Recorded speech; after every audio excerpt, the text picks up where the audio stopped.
Millionaire CEO who saved a little girl from a life of poverty in the countryside. What he discovers leaves him shocked. Before we begin, let us know in the comments where in the world you're tuning in from. Enjoy the journey. The Montana sky, stretched endlessly above the Wright family farm, once vibrant with life but now fading like an old photograph. The drought had claimed nearly everything. Crops withered in the fields, cattle grew thin, and hope evaporated with each passing day. Yet for 16-year-old Hannah Wright, the harsh landscape was merely a backdrop to a harsher reality. "Hannah, get your lazy behind out here and fix this fence." Frank's voice boomed across the yard, thick with the morning's first whiskey. Hannah set down her mother's worn copy of Pride and Prejudice and hurried outside, her slender frame moving with practiced efficiency. At 16, she carried herself with a quiet dignity that belied her circumstances, threadbare clothes that hung from her narrow shoulders, and eyes that held knowledge beyond her years. "Coming, Frank," she called back, careful to keep any hint of resentment from her voice. The summer sun beat down mercilessly as Hannah worked, her hands calloused from years of farm labor. Frank watched from the porch, nursing his drink while offering nothing but criticism. Her adoptive father hadn't always been this way.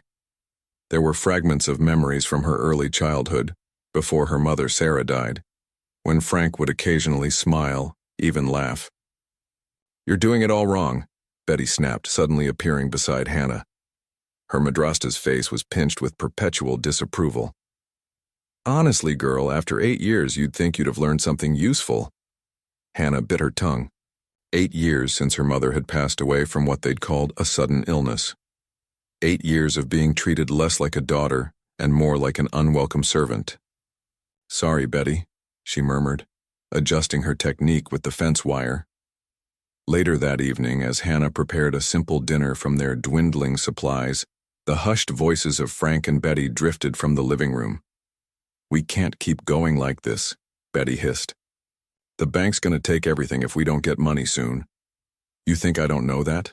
Frank's voice was slurred. "Maybe it's time to cash in. Tell the Collins everything." "Lower your voice, you fool." Betty's whisper was sharp as a blade. "You want her to hear?" Hannah froze, wooden spoon suspended above the pot. The Collins? She'd never heard that name before. "They've been paying us all these years to keep quiet," Frank continued, oblivious to Hannah's eavesdropping. "Maybe it's time they paid a bit more. And what if they just take her?" "Then what?" Betty countered. "So what if they do? One less mouth to feed." Hannah's heart hammered against her ribs. Take her? What did Frank mean? Who were these Collins people? That night, lying on her thin mattress in the attic room, Hannah pulled out the small wooden box containing the few possessions her mother had left behind. A silver locket with a tiny photo of Sarah, a few well-worn books, and a delicate silver ring engraved with the initials S.W. Nothing that offered any clues about her past or these mysterious Collins people.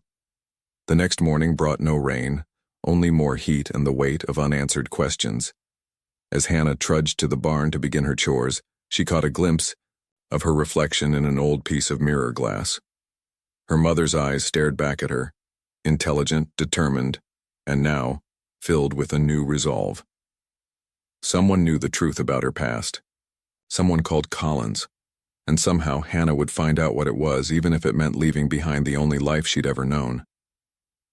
3 days later, the distant rumble of an expensive engine cut through the morning silence like thunder.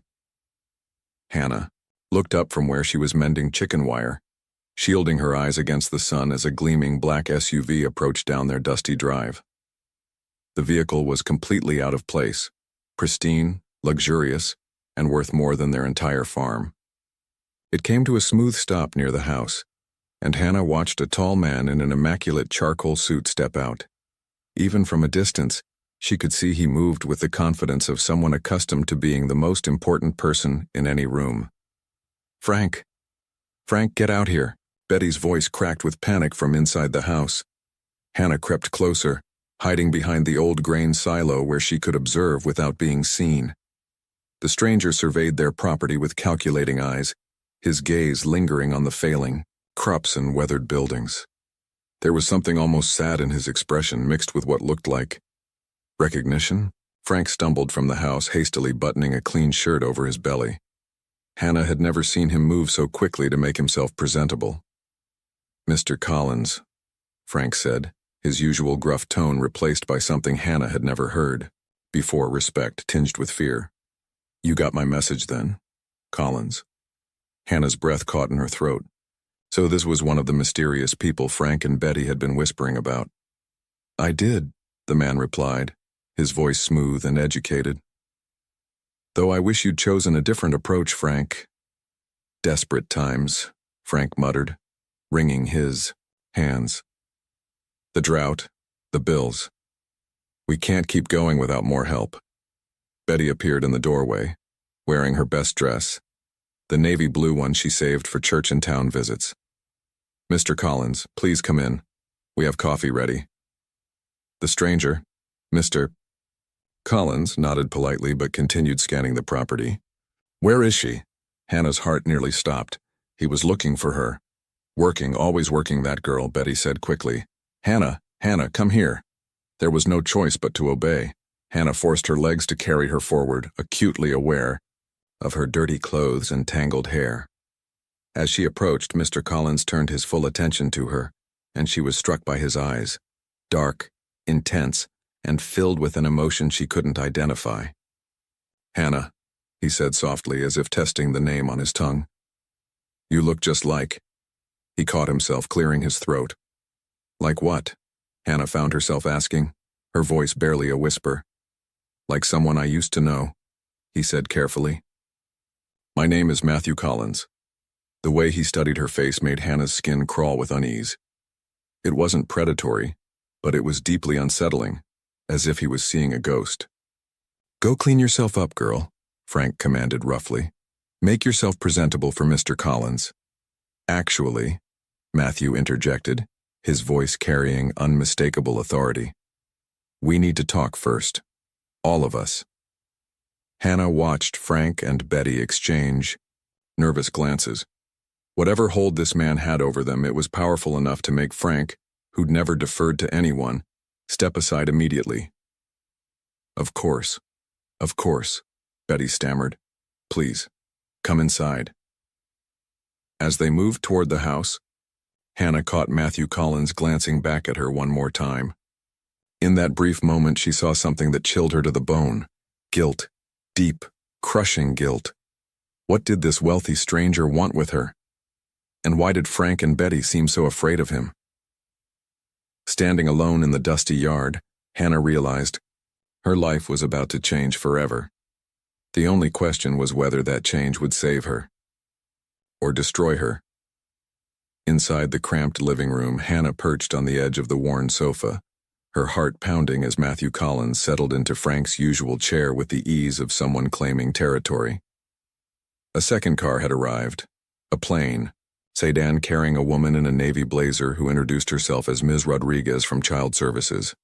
"Let me be direct," Matthew began, his fingers steepled. "I'm here to offer Hannah opportunities she could never have in this situation." Hannah's stomach lurched. They were talking about her as if she weren't sitting right there. "What kind of opportunities?" Frank asked, but his eyes were already calculating. "Education. A proper home. A future." Matthew's gaze found Hannah's. "I have connections to the finest schools in Seattle, Harvard preparation programs, resources that could transform her life." "And what's in it for you?" Betty interjected, suspicion creeping into her voice. Matthew's jaw tightened almost imperceptibly. "Let's just say I have personal reasons for wanting to help." Ms. Rodriguez cleared her throat, pulling out a folder thick with papers. "Mr. Collins has undergone extensive background checks. His home has been evaluated and approved for guardianship. Placement." Hannah's world tilted. "Guardianship? What are you talking about?" "Now, Hannah," Frank said in a tone she'd never heard before, almost gentle. "Mr. Collins is offering you a chance at a real life. Good schools, nice clothes, everything we can't give you here." "I don't want to leave," Hannah whispered, though even as she said it, she wondered if it was true. The decision isn't entirely yours, Ms. Rodriguez said kindly. Given the current living conditions and financial instability here, she gestured around the shabby room with peeling wallpaper and furniture held together with tape and hope. Matthew reached into his jacket and withdrew a thick manila envelope. Hannah watched in horror as he placed it on the coffee table between them. Frank's eyes locked onto it like a predator spotting prey. This should cover any transition costs, Matthew said carefully, along with the monthly payments we discussed. Monthly payments. The words hit Hannah like a physical blow. She was being sold. Actually sold, like livestock at auction. "You're buying me?" she said, her voice cracking. "You're actually buying me from them?"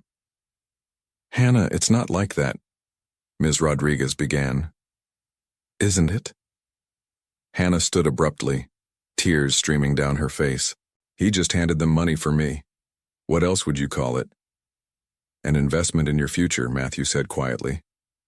"Sometimes the right choice doesn't feel good in the moment." Frank snatched the envelope from the table with unseemly haste. "Hannah, you're being dramatic. Mr. Collins is trying to help you." "Help himself, more like," Hannah shot back. "Why me? Why now? You don't even know me." For a moment, Matthew's composed facade cracked, and Hannah glimpsed something raw underneath. Pain, regret, and that same crushing guilt she'd noticed outside. "I know more than you think," he said softly. The cryptic response only fueled Hannah's rage. "I won't go. You can't make me." "Actually," Ms. Rodriguez said, consulting her papers, "given your age and circumstances, the state has authority to place you in what we determine to be your best interests." Hannah felt the walls closing in. Even the government was against her. She looked desperately at Frank and Betty, seeking any sign that they might fight for her. But Frank was already counting the money in the envelope while Betty stared at the floor. "When?" Hannah asked, her voice barely audible. "Tomorrow morning," Matthew replied. "Pack light. Everything you need will be provided." As Hannah fled to her attic room, she could hear the adults below finalizing her fate with the casual efficiency of a business transaction. That night, she lay awake clutching her mother's silver locket, wondering what Sarah would think of her daughter being traded away for cash. Tomorrow, she would leave the only home she'd ever known for a stranger's house in a distant city, and, deep down, despite her fear and anger, a tiny voice whispered that maybe, just maybe, anything had to be better than this. The Collins estate loomed before Hannah like something from a fairy tale.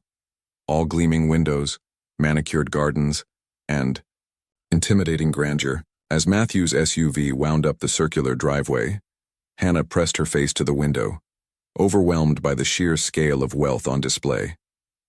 "Welcome to your new home," Matthew said, though his tone suggested uncertainty about whether that was truly accurate. A stern-faced woman in her 60s appeared at the massive front doors. Her gray hair was pulled into a severe bun, and her black uniform was immaculate. "This is Mrs. Parker, our housekeeper," Matthew explained as they climbed the marble steps. "She'll help you get settled." Mrs. Parker's eyes swept over Hannah's thrift store clothes and single-worn duffel bag with barely concealed disdain. "Good afternoon, miss," she said coldly. "Your room is ready."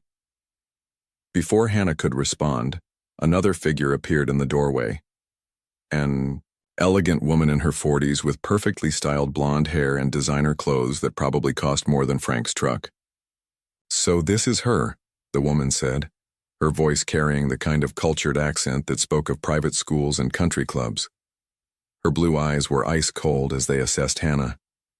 "Hannah, meet my wife, Victoria," Matthew said, tension creeping into his voice. Victoria's smile was as fake as her pearl necklace was real. "How quaint." "Matthew, darling, are you sure about this arrangement? What will people say when they see?" She gestured vaguely at Hannah's appearance. "Victoria," Matthew warned quietly. "I'm just thinking of our reputation," Victoria continued, her voice honey-sweet but venomous. "The Pemberton Charity Gala is next week. The senator will be there along with the entire social committee." Hannah felt her cheeks burn. She might be young, but she understood perfectly well that Victoria was calling her an embarrassment. "Perhaps we should discuss this later," Matthew said firmly. Mrs. Parker cleared her throat. "Shall I show Miss Wright to her quarters?" As they walked through halls lined with expensive artwork and antique furniture, Hannah felt like Alice falling down the rabbit hole. Everything was beautiful and cold, polished to perfection, but somehow lifeless. "These are your rooms," Mrs. Parker announced, opening a door to reveal a bedroom larger than the entire downstairs of the farmhouse. Hannah gasped despite herself. A four-poster bed dominated the space, draped in silk curtains. A mahogany desk sat by tall windows overlooking the gardens, and there was even a small sitting area with a fireplace. "The bathroom is through there," Mrs. Parker continued briskly. "Dinner is served at 7 sharp. Mr. Collins has arranged for a tutor and other professionals to evaluate your needs." Other professionals. The phrase sent a chill down Hannah's spine. Alone at last, Hannah set her duffel bag on the pristine carpet and looked around the room that was supposed to be hers. Despite the luxury, it felt more like a beautiful prison than a sanctuary. She moved to the window and gazed out at the perfectly manicured gardens where not a single leaf dared to be out of place. A groundskeeper was trimming hedges with mechanical precision, and Hannah wondered if he was as trapped in this perfect world as she suddenly felt. That evening, dinner was a stilted affair in a dining room that could have seated 20. Victoria made pointed comments about proper etiquette while picking at her salmon, and Matthew mostly stayed silent, occasionally shooting his wife warning looks. "I've arranged for Dr. Montgomery to see you tomorrow," Matthew told Hannah as dessert was served. "Just a routine evaluation. Nothing to worry about." But Hannah was beginning to realize that in this house, everything was something to worry about. The luxury came with strings attached, and she was only beginning to understand how tightly bound she really was. As she lay in the enormous bed that night, Hannah clutched her mother's locket and whispered a promise to the darkness. She would find out why Matthew Collins had really brought her here, no matter what it cost. 2 weeks of psychological evaluations, tutoring sessions, and awkward family dinners had passed when Matthew finally knocked on Hannah's bedroom door one evening. His usual confident demeanor seemed strained, and he clutched a manila folder in his hands. "We need to talk," he said, settling into the chair across from her bed. "About why you're really here?" Hannah set down her book, one of dozens that had mysteriously appeared on her shelves, and waited. She'd learned that silence often revealed more than questions. "You're not Frank's biological daughter," Matthew began, his words careful and measured. "Your real father was my younger brother, James." The revelation hit Hannah like cold water. "Your brother?" Matthew nodded, opening the folder to reveal several photographs. The first showed a man who looked strikingly like Hannah, the same dark hair, intelligent eyes, and stubborn chin. "James died 5 years ago. Cancer." Matthew's voice grew softer. "Before he passed, he told me about you. About your mother, Sarah." Hannah's hands trembled as she studied her father's face. "He knew about me?" "He did. They met when Sarah was working, temporarily for our family. When she became pregnant, circumstances were complicated." Matthew's discomfort was palpable. "After Sarah died, Frank, who was her cousin, agreed to raise you in exchange for financial support." "So you've been paying him all along," Hannah said, pieces clicking into place. "That's why he never wanted me to ask questions about my past. Frank was supposed to provide for your education, give you a good life," Matthew continued. "When I learned he wasn't honoring that agreement, I decided to bring you here myself." Hannah studied the photographs again, searching for answers in her father's frozen smile. "Why now? Why didn't you come sooner?" Matthew's jaw tightened. "There were legal complications, family obligations. I respected the arrangement with Frank, until he threatened to expose something," Hannah finished, remembering the phone calls she'd overheard. "Frank was facing financial ruin. He became demanding, unreasonable." Hannah looked up from the photos, meeting Matthew's gaze directly. "What aren't you telling me?" For a moment, Matthew's composure cracked. "What do you mean?" "There's more. to this story. I can see it in your face." Hannah's voice was steady despite her racing heart. "You look guilty, not grieving, and Victoria treats me like I'm some kind of scandal waiting to happen." Matthew stood abruptly, gathering the photographs. "You're imagining things. You've been through trauma. Dr. Montgomery explained that suspicion is normal after what you've endured." "Don't patronize me," Hannah snapped. "I may be 16, but I'm not stupid." "No," Matthew agreed quietly. "You're not stupid at all. You're exactly like James in that way." After he left, Hannah sat in the darkness of her luxurious room, studying the one photograph he'd left behind. Her father looked young in the picture, probably not much older than she was now. But there was something in his expression, a sadness, that seemed deeper than just illness. She thought about Matthew's nervous energy, Victoria's obvious resentment, and the way Mrs. Parker sometimes looked at her with what might have been pity. Everyone in this house was keeping secrets, and Hannah was beginning to suspect that the truth about her parents' relationship was far more complicated than Matthew wanted her to believe. That night, she made another promise to herself. She would uncover every secret this family was hiding, starting with whatever had really happened between her teenage mother and her uncle's younger brother. The truth was out there, buried beneath layers of careful explanations and comfortable lies. And Hannah Wright had never backed down from a challenge in her life. 3 months had passed since Hannah's arrival at the Collins estate, and she had settled into a routine that felt both privileged and suffocating. Whitmore Academy, Seattle's most prestigious private school, had welcomed her with the kind of deference that money could buy, though her classmates treated her with curious distance. "Miss Wright, your essay on Shakespearean tragedy is remarkable," Mrs. Henley announced during English literature class, "particularly considering your background." Hannah forced a smile, hating the way teachers constantly referenced her disadvantaged origins, as if her intelligence was somehow miraculous rather than earned. She'd grown tired of being their charity case success story. At lunch, she sat alone, in the Academy's marble-column dining hall, surrounded by the privileged children of Seattle's elite. They whispered about her when they thought she couldn't hear, the farm girl living with the Collins family, the mysterious ward with the tragic past. "You know they're all dying to know your story," a voice said behind her. Hannah turned to see Eliza Martinez, the gardener's daughter who attended the local community college. At 19, Eliza had a warmth that was entirely absent from Hannah's wealthy classmates. "Let them wonder," Hannah replied, making room at her table. "My dad says Mr. Collins has been different since you arrived," Eliza continued, unwrapping a homemade sandwich. "More nervous. Victoria's been giving the staff impossible tasks. I think she's taking her frustration out on us."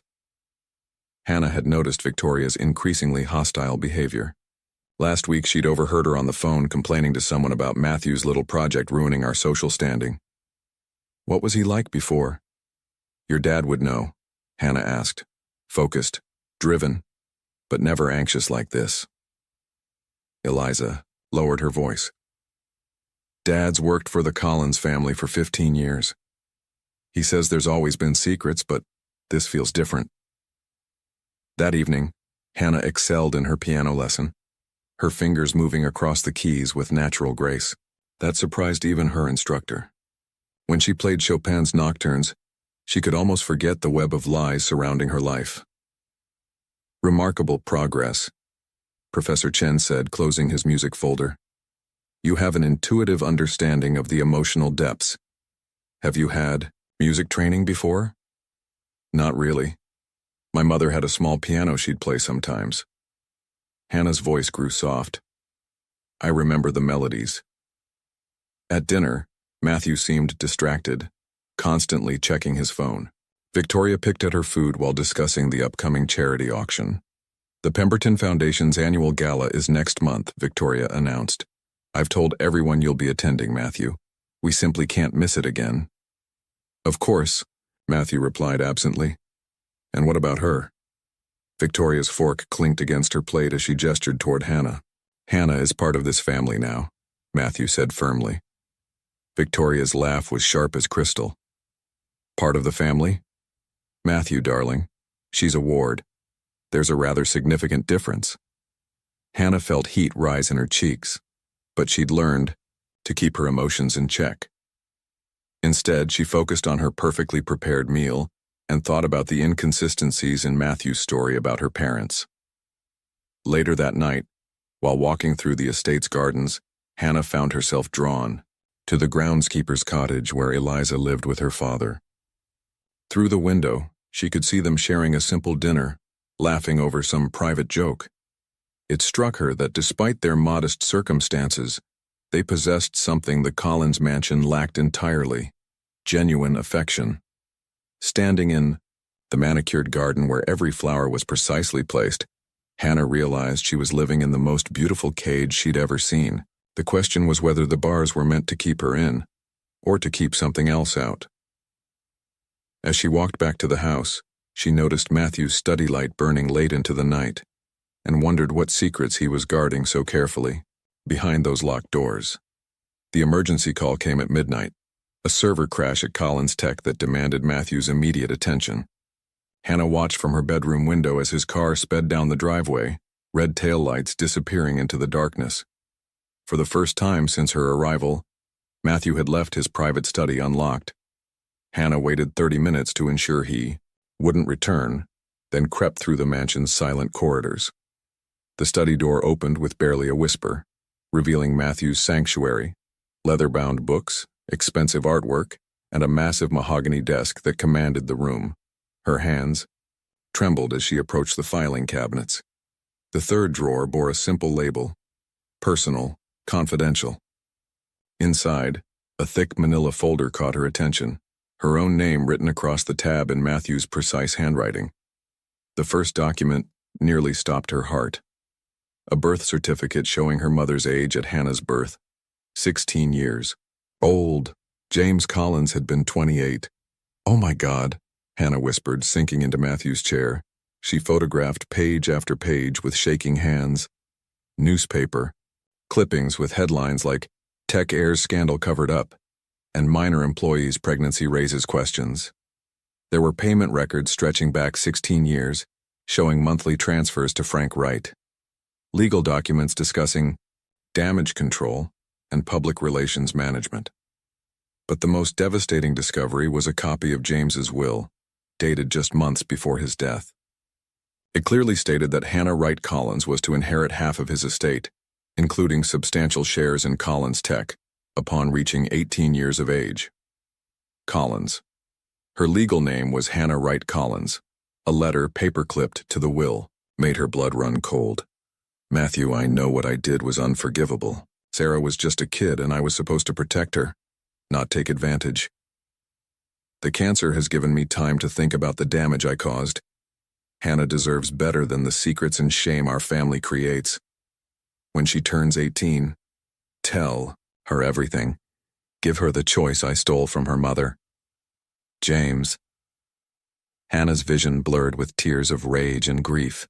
Her father hadn't just had an inappropriate relationship with her teenage mother. He'd known it was wrong, known he was destroying a child's life. The sound of a car in the driveway sent panic shooting through her veins. Hannah quickly photographed the remaining documents, including email exchanges between Matthew and Frank, where Frank threatened to tell everyone about James and that girl, unless payments increased. She was replacing the folder when footsteps echoed in the hallway. Hannah barely managed to slip out through the study's side door, her heart hammering as she heard Matthew's voice talking to someone on his phone. "No, everything's secure. The information stays buried until she's 18, just like James wanted. Frank won't be a problem much longer."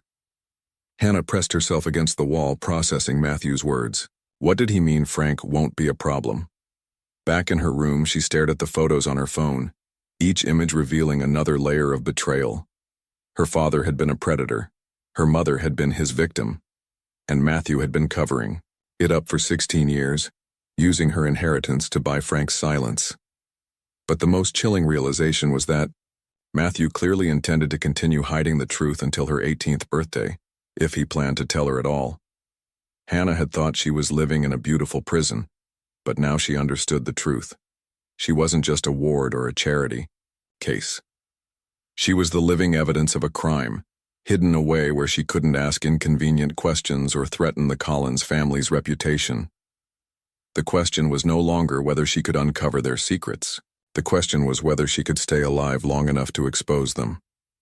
As dawn broke over the pristine gardens, Hannah began planning her next move.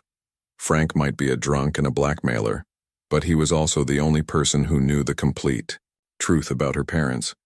She had to find a way to contact him before Matthew made sure he wouldn't be a problem anymore. The emergency call came at midnight, a server crash at Collins Tech that demanded Matthew's immediate attention. Hannah watched from her bedroom window as his car sped down the driveway, red taillights disappearing into the darkness. For the first time since her arrival, Matthew had left his private study unlocked. Hannah waited 30 minutes to ensure he wouldn't return, then crept through the mansion's silent corridors. The study door opened with barely a whisper, revealing Matthew's sanctuary, leather-bound books, expensive artwork, and a massive mahogany desk that commanded the room. Her hands trembled as she approached the filing cabinets. The third drawer bore a simple label: personal, confidential. Inside, a thick manila folder caught her attention, her own name written across the tab in Matthew's precise handwriting. The first document nearly stopped her heart. A birth certificate showing her mother's age at Hannah's birth, 16 years. Old. James Collins had been 28. "Oh my God," Hannah whispered, sinking into Matthew's chair. She photographed page after page with shaking hands. Newspaper, clippings with headlines like "Tech Heirs Scandal Covered Up" and "Minor Employee's Pregnancy Raises Questions." There were payment records stretching back 16 years, showing monthly transfers to Frank Wright. Legal documents discussing damage control and public relations management. But the most devastating discovery was a copy of James's will, dated just months before his death. It clearly stated that Hannah Wright Collins was to inherit half of his estate, including substantial shares in Collins Tech, upon reaching 18 years of age. Collins. Her legal name was Hannah Wright Collins. A letter paperclipped to the will made her blood run cold. "Matthew, I know what I did was unforgivable. Sarah was just a kid, and I was supposed to protect her, not take advantage. The cancer has given me time to think about the damage I caused. Hannah deserves better than the secrets and shame our family creates. When she turns 18, tell her everything. Give her the choice I stole from her mother. James." Hannah's vision blurred with tears of rage and grief. Her father hadn't just had an inappropriate relationship with her teenage mother. He'd known it was wrong, known he was destroying a child's life. The sound of a car in the driveway sent panic shooting through her veins. Hannah quickly photographed the remaining documents, including email exchanges between Matthew and Frank, where Frank threatened to tell everyone about James and that girl unless payments increased. She was replacing the folder when footsteps echoed in the hallway. Hannah barely managed to slip out through the study's side door, her heart hammering as she heard Matthew's voice talking to someone on his phone. "No, everything's secure. The information stays buried until she's 18, just like James wanted. Frank won't be a problem much longer." Hannah pressed herself against the wall, processing Matthew's words. What did he mean, Frank won't be a problem? Back in her room, she stared at the photos on her phone, each image revealing another layer of betrayal. Her father had been a predator, her mother had been his victim, and Matthew had been covering it up for 16 years, using her inheritance to buy Frank's silence. But the most chilling realization was that Matthew clearly intended to continue hiding the truth until her 18th birthday, if he planned to tell her at all.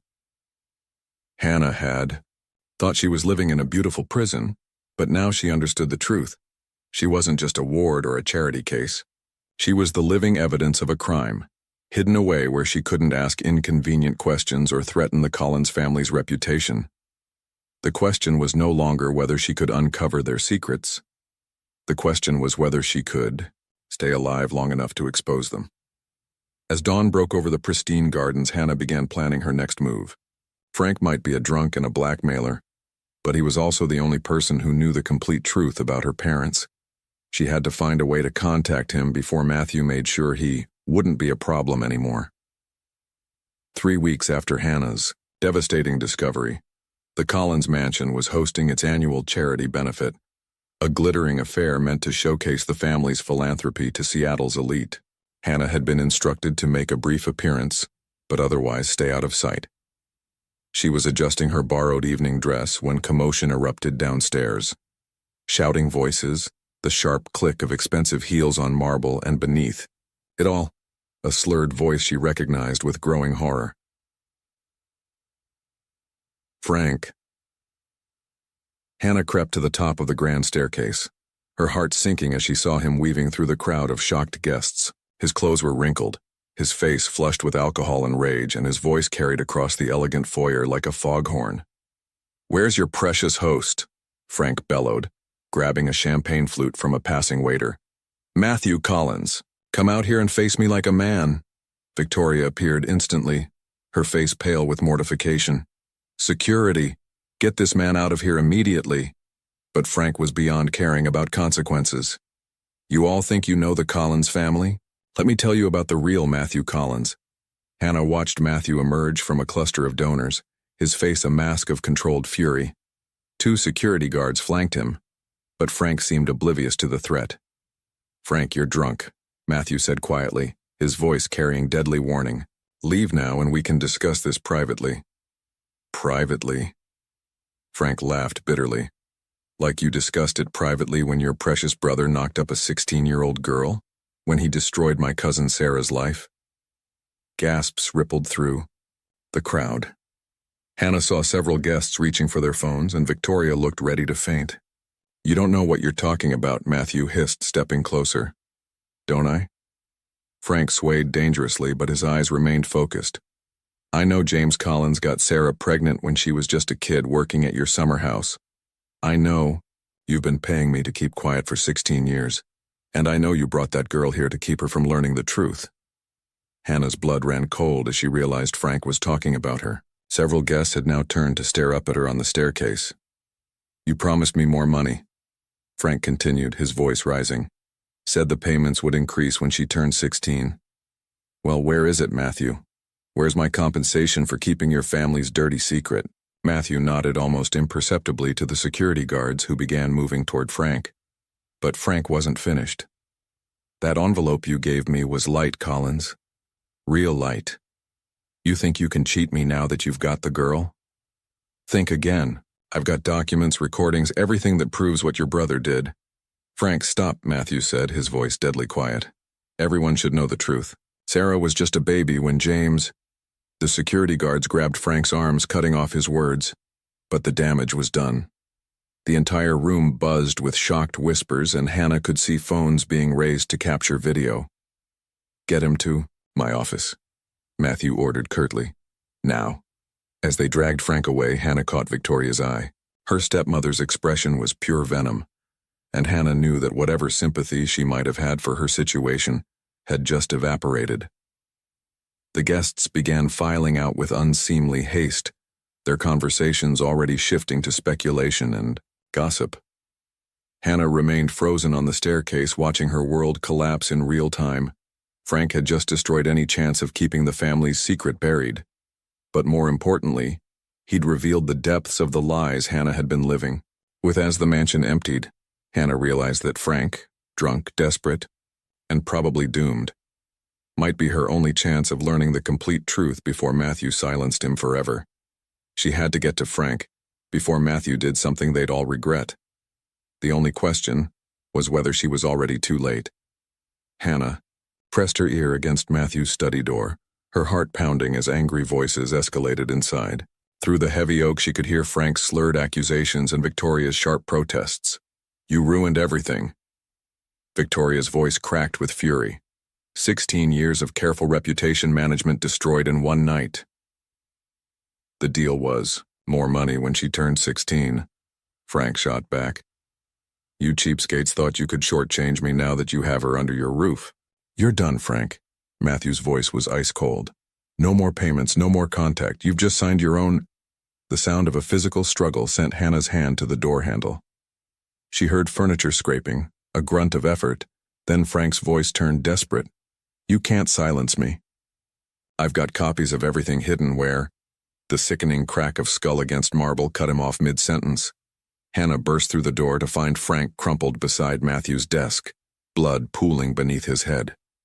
The ornate marble corner was stained crimson. Frank! Hannah dropped to her knees beside him, pressing her fingers against his neck. No pulse. His eyes stared sightlessly at the ceiling. Get away from him, Matthew commanded, but his voice shook. He's dead, Hannah whispered, looking up at Matthew and Victoria in horror. You killed him. It was an accident, Victoria said quickly. He stumbled, fell. You saw it yourself. I saw you fighting with him. Hannah scrambled to her feet. We have to call 911, get an ambulance. No. Matthew's voice cut through her panic. Think about what you're saying, Hannah. The scandal this would create, the investigation, the questions about why Frank was here. He's dead. Hannah's voice cracked. You can't what? Victoria stepped closer, her designer gown untouched despite the violence. Can't protect this family from complete destruction? Your drunk foster father just humiliated us in front of Seattle's most influential people. Do you want to add a police investigation to that disaster? Hannah stared at them both, recognizing something monstrous beneath their cultured facades. You're going to cover this up. We're going to handle this discreetly, Matthew corrected. Frank was drunk, unstable.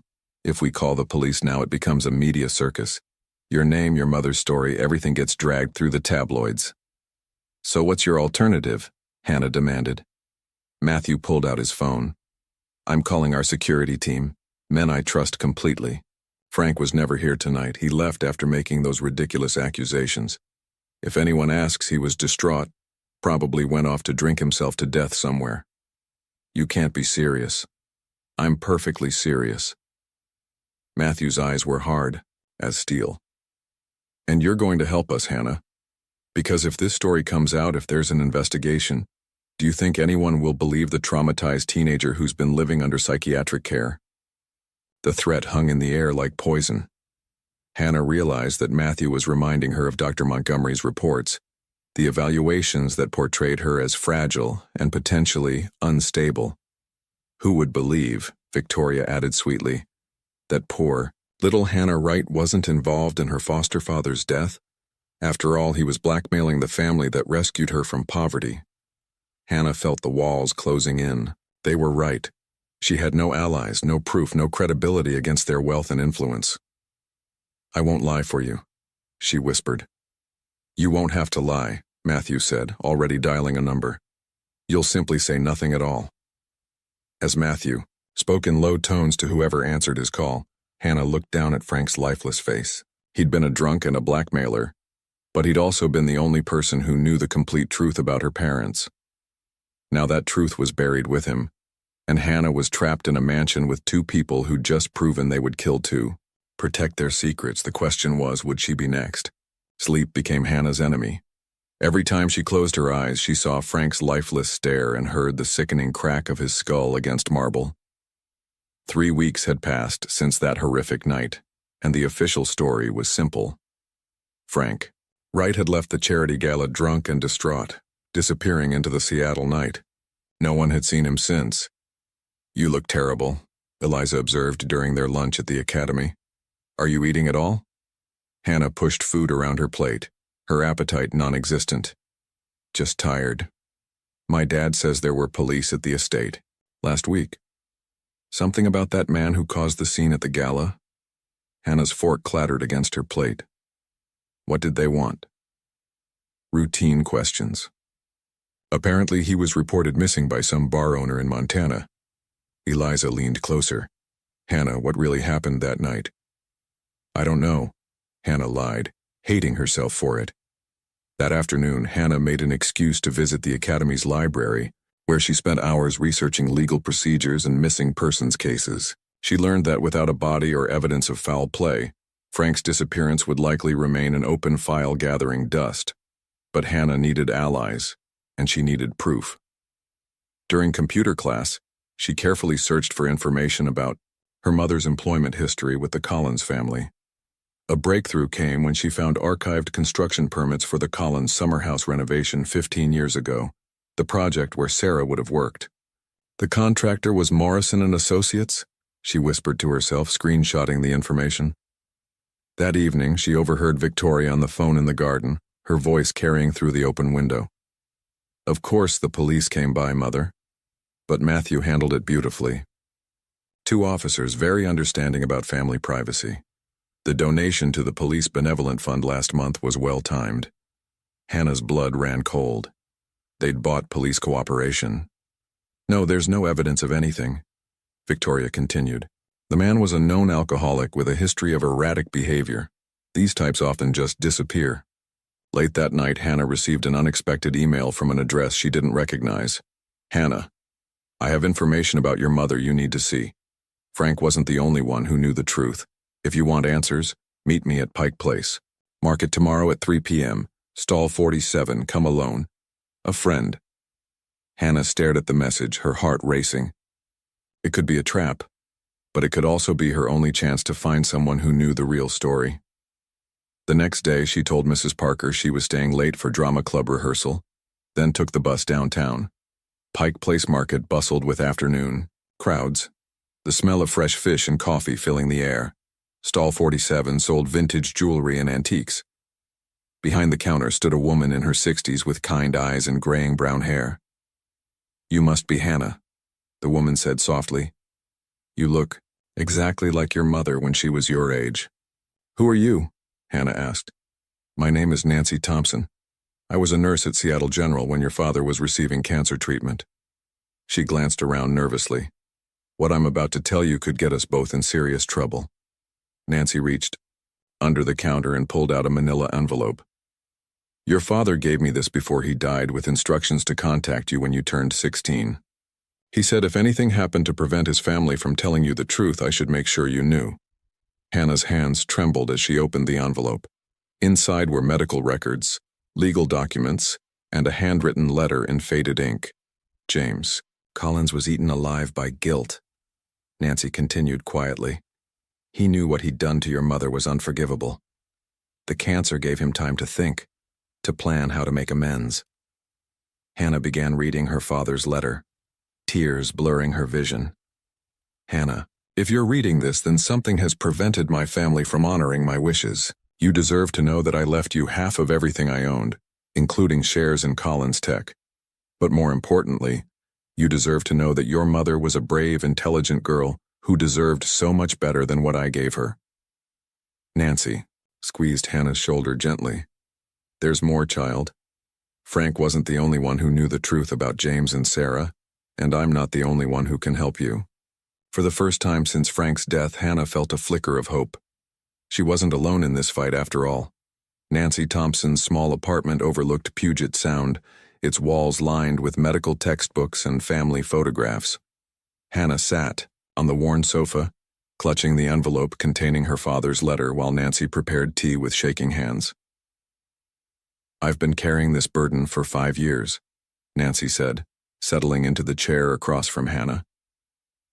Your father made me promise to watch over you from a distance, to ensure you received what was rightfully yours.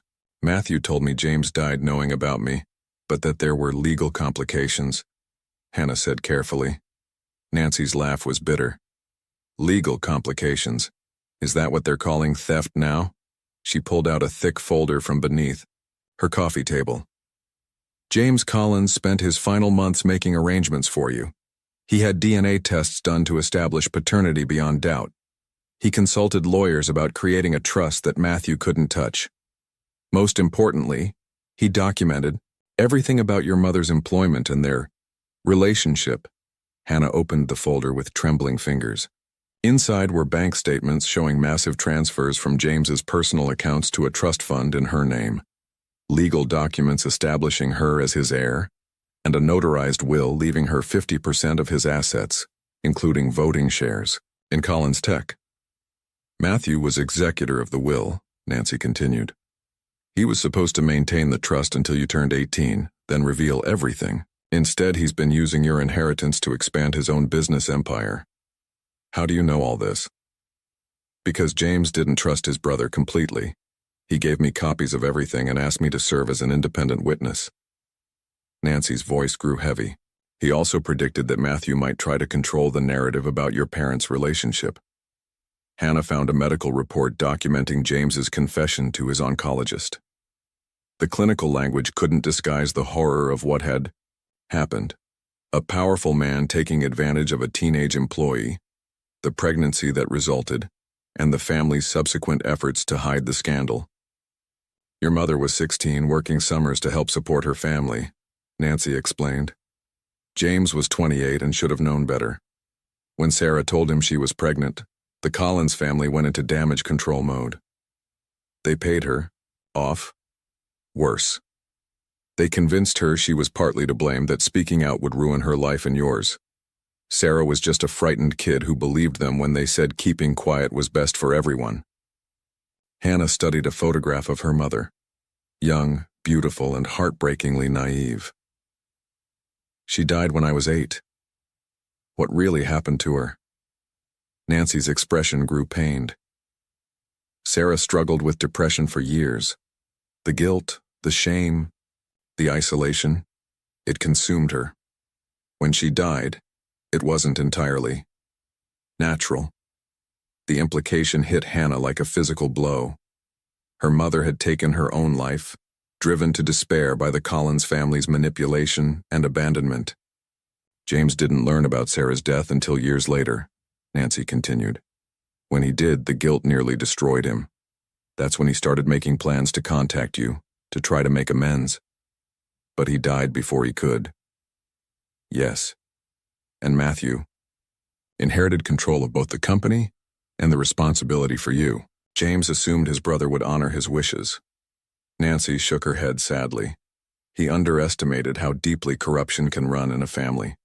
Hannah looked through more documents, email exchanges between James and his lawyers, detailed financial records, and most damning of all, a recording device Nancy pulled from a drawer. James asked me to record his final conversation with Matthew about you, Nancy said, holding up the small digital recorder. He wanted evidence of his instructions just in case. Hannah listened in growing horror as her father's weak voice gave explicit instructions about her inheritance, her education, and the revelation of the truth about her parentage. Matthew's responses were appropriately solemn, promising to honor every detail of his brother's wishes. He lied, Hannah whispered. He did more than lie. He's stolen millions that belong to you, hidden your true identity, and now... Nancy's voice trailed off. Now he's covered up a murder, Hannah finished. Nancy's eyes widened. What do you mean? Hannah told her about Frank's death, watching Nancy's face grow pale with each detail. My God, Nancy breathed. This has gone far beyond financial fraud. Hannah, you're in real danger. I know. That's why I need your help. Nancy stood and moved to her window, looking out at the darkening sky. There's something else, child. Something I haven't told you yet. What? James wasn't the only Collins family member who knew the truth about your parents. There was another witness to their relationship. Someone who's been watching from the shadows all these years. Hannah's heart began to race. Who? Nancy turned back to face her, determination replacing fear in her expression. Someone with the power to bring Matthew down once and for all. Nancy walked to an old filing cabinet and withdrew a business card yellowed with age. Eleanor Collins Patterson, Matthew and James's aunt. She was the family matriarch when your parents met. Hannah studied the card. She's still alive? Very much so, and very angry about what Matthew has done to James's memory. Nancy sat back down, her voice dropping to a whisper. Eleanor was the one who originally hired your mother for the summer house project. She witnessed firsthand how James pursued Sarah, how the family covered it up, and how they treated your mother afterward. Why hasn't she spoken up before now? Family loyalty, old-fashioned shame, but mostly because she believed Matthew would eventually do the right thing. Nancy's expression hardened. When James was dying, Eleanor made Matthew swear on the family Bible that he would honor his brother's wishes about you. Hannah felt a surge of hope. She knows about the will, the trust fund? She knows everything. Eleanor was present when James recorded a video confession about Sarah, intended for you to watch when you turned 18. Nancy pulled out another envelope. She also has the original copy of James's amended will, the one that specifically prevents Matthew from using your inheritance for business purposes. Hannah opened the envelope to find legal documents that made her inheritance crystal clear. Not only was she entitled to half of James's personal fortune, but she owned 25% of Collins Tech, enough to have significant voting power in company decisions. Matthew has been using my shares to vote himself expanded authority, Hannah realized, scanning the corporate documents. For 5 years, he's essentially been stealing from you to build his empire. Collins Tech's recent expansion, the new facilities, the international contracts, all funded partially with money that belongs to you. Hannah's mind raced. How much are we talking about? Nancy consulted a financial statement. Current estimated value? Approximately $47 million. The number was so staggering that Hannah couldn't process it. She'd grown up in poverty while Matthew built a fortune using her money. There's more, Nancy continued grimly. Eleanor discovered that Matthew forged James's signature on several documents after his death, including papers that transferred your shares to his personal control. That's fraud. It's multiple felonies. But Eleanor needed proof of Matthew's intentions before acting. She's been waiting to see if he would honor James's deathbed promise. Hannah thought about her life in the Collins mansion, the psychological evaluations, the constant monitoring, Victoria's hostility. He never intended to tell me the truth, did he? I don't think so. Eleanor believes Matthew planned to keep you under his control indefinitely, possibly having you declared mentally incompetent when you turned 18. The pieces fell into place with horrifying clarity. Dr. Montgomery's reports weren't just evaluations. They were building a case for Hannah's mental instability, the isolation from peers, the constant supervision, the emphasis on her traumatic background. It was all designed to create a paper trail showing she was unfit to inherit. Eleanor wants to meet with you, Nancy said. But she insists on absolute secrecy. If Matthew discovers she's involved, he might take drastic action.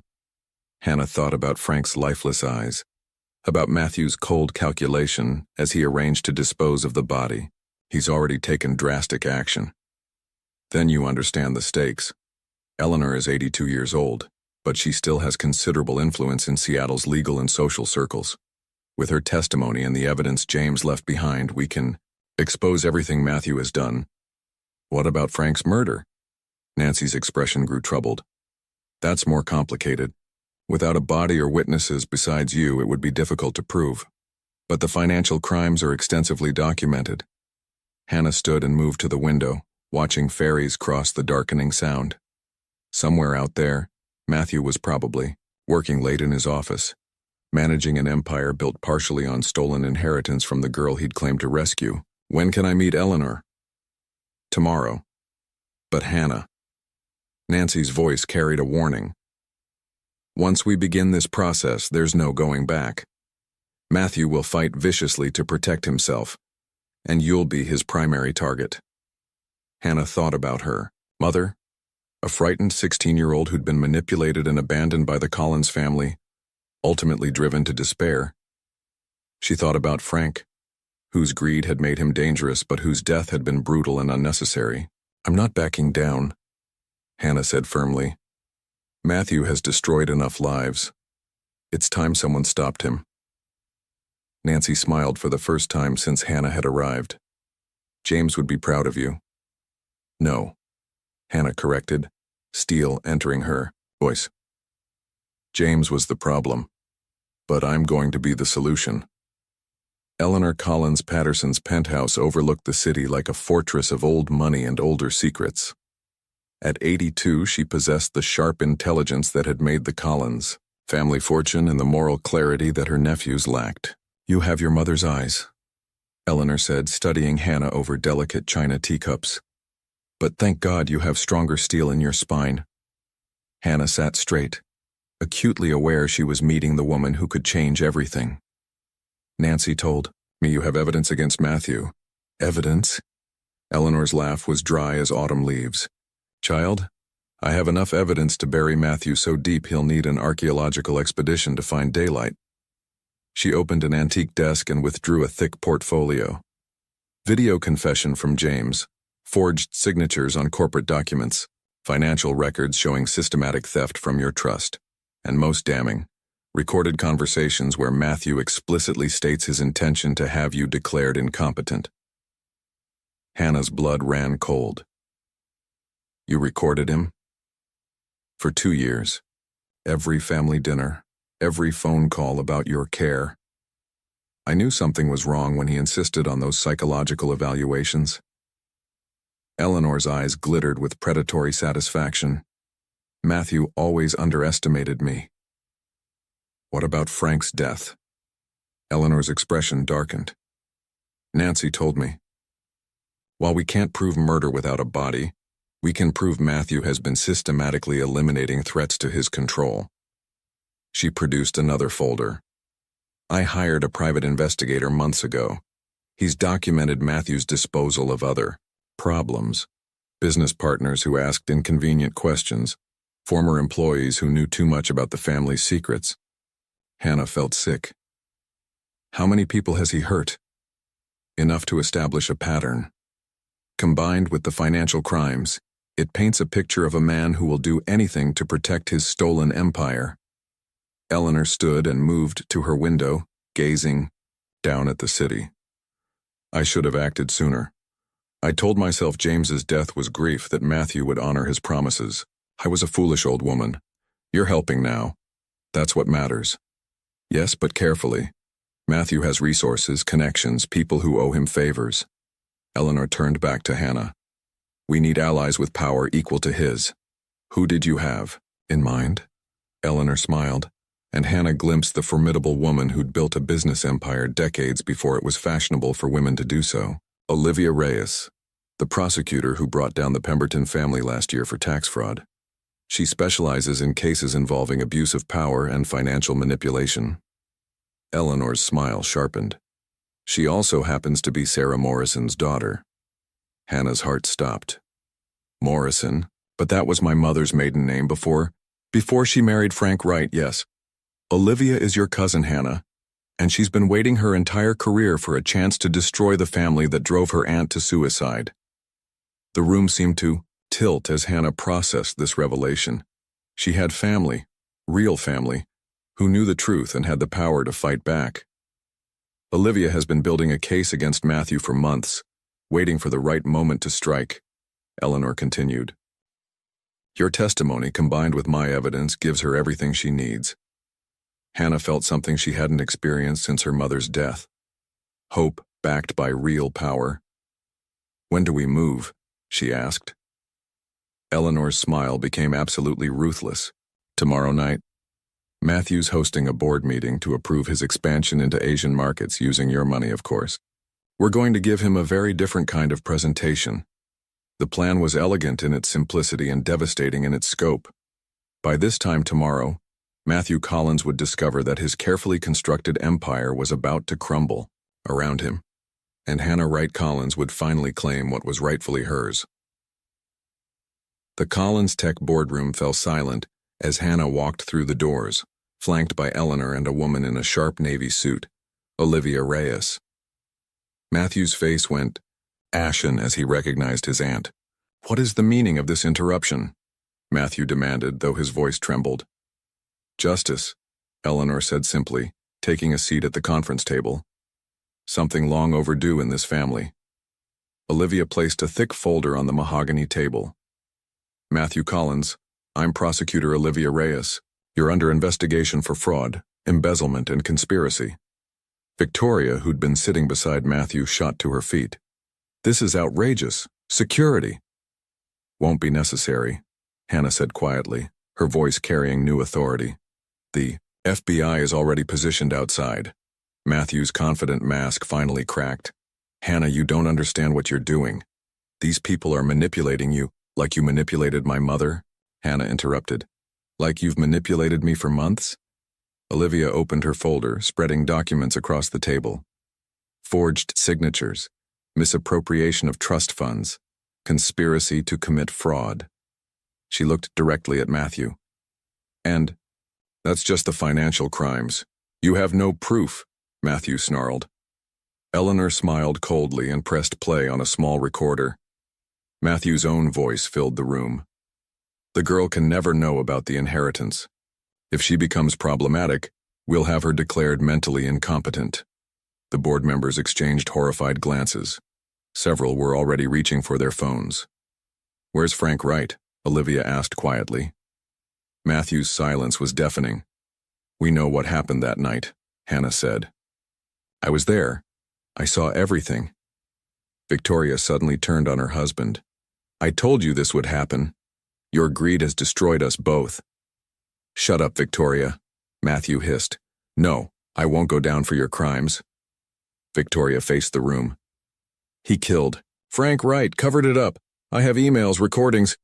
Matthew lunged toward Victoria, but FBI agents burst through the doors, weapons drawn. Matthew Collins, you're under arrest, the lead agent announced. As handcuffs clicked around Matthew's wrists, he looked at Hannah with pure hatred. You have no idea what you've unleashed. Hannah met his gaze steadily. I know exactly what I've done. I've stopped you from hurting anyone else. Olivia squeezed Hannah's shoulder. It's over. You're safe now. For the first time in her life, Hannah believed those words were true. 1 year later, Hannah stood before her mother's grave. No longer a simple wooden cross, but a beautiful marble headstone that read, Sarah Morrison Wright, beloved mother. Her truth lives on. The legal battles were finally over. Matthew had been sentenced to 25 years for fraud, embezzlement, and manslaughter in Frank's death, whose body investigators had found exactly where Hannah had indicated. Victoria received immunity in exchange for her testimony, fleeing. Seattle in disgrace, are you ready? Nancy asked, approaching through the cemetery's morning mist. Hannah nodded, touching the headstone one final time. Today marked another milestone, the official opening of the Sarah Morrison Foundation, dedicated to helping young victims of abuse and providing scholarships for underprivileged students. At 18, Hannah had inherited her full legacy. 47, $1 million in controlling interest in Collins Tech. But more importantly, she'd inherited the strength to transform tragedy into purpose.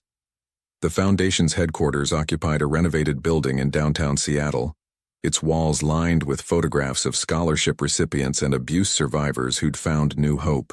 Hannah's office overlooked the Sound, where ferries carried people toward new beginnings. The dedication ceremony was beautiful, Olivia said, entering with 2 cups of coffee. Over the past year, she'd become more than Hannah's cousin. She'd become the sister Hannah never had. Mom would have been proud, Hannah replied, accepting the warmth gratefully. Eleanor appeared in the doorway, moving slowly but with dignity, intact. At 83, she'd become Hannah's mentor in both business and life. The first board meeting of the new Collins Tech is in an hour, Eleanor announced. Are you prepared for your speech? Hannah smiled. The company had been restructured, under her leadership, focusing on ethical technology solutions rather than profit at any cost. Many of Matthew's cronies had been removed, replaced by people who shared Hannah's vision of responsible innovation. I've been preparing for this my whole life, Hannah said. The 3 women made their way to Collins Tech's headquarters where Hannah would address employees as their new CEO. She'd kept the Collins name not out of pride, but as a reminder that power could be used for healing rather than harm. In the lobby, a portrait of James Collins had been replaced with one of Sarah Morrison, not as a victim but as a young woman full of dreams and potential. Beside it, a plaque read, In memory of those silenced by power, may their voices guide us toward justice. Nancy had moved into the penthouse's guest wing, serving as Hannah's guardian and confidant. Together, they'd created something neither had imagined possible, a family built on truth rather than secrets. As Hannah took the stage before hundreds of employees, she thought about the scared 16-year-old who'd arrived at this building a year ago. That girl had been powerless, manipulated, and alone. The woman standing here today owned it all. My mother was 16 when she died inside these walls, Hannah began, her voice carrying clearly through the auditorium. Not physically. That came later, but the girl full of dreams and hope was destroyed here by people who saw her as disposable. The room was absolutely silent. Today we begin again. This company will never again profit from silence or prey on the vulnerable. We will build technology that serves humanity, not the other way around. As applause filled the room, Hannah caught sight of a familiar face in the crowd, Eliza, now a college graduate and the Foundation's program director. Her friend gave her a thumbs up, grinning with pride. That evening, Hannah returned to the small house she'd bought overlooking the Sound, modest by Collins standards but rich in peace.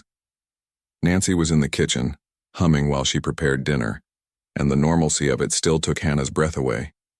"Any regrets?" Nancy asked as they sat on the porch, watching the sunset paint the water gold. Hannah considered the question seriously. The past year had brought justice, but also the weight of responsibility she'd never asked for. Money couldn't bring back her mother or undo the trauma of her childhood, but it could prevent other children from suffering the same fate. "None," Hannah said finally. "This is what Mom would have wanted, her story helping others instead of being buried in shame." As stars emerged over Puget Sound, Hannah Wright Collins, daughter, survivor, and now guardian of justice, smiled. She'd transformed her inheritance of pain into a legacy of hope, and that was the greatest revenge of all.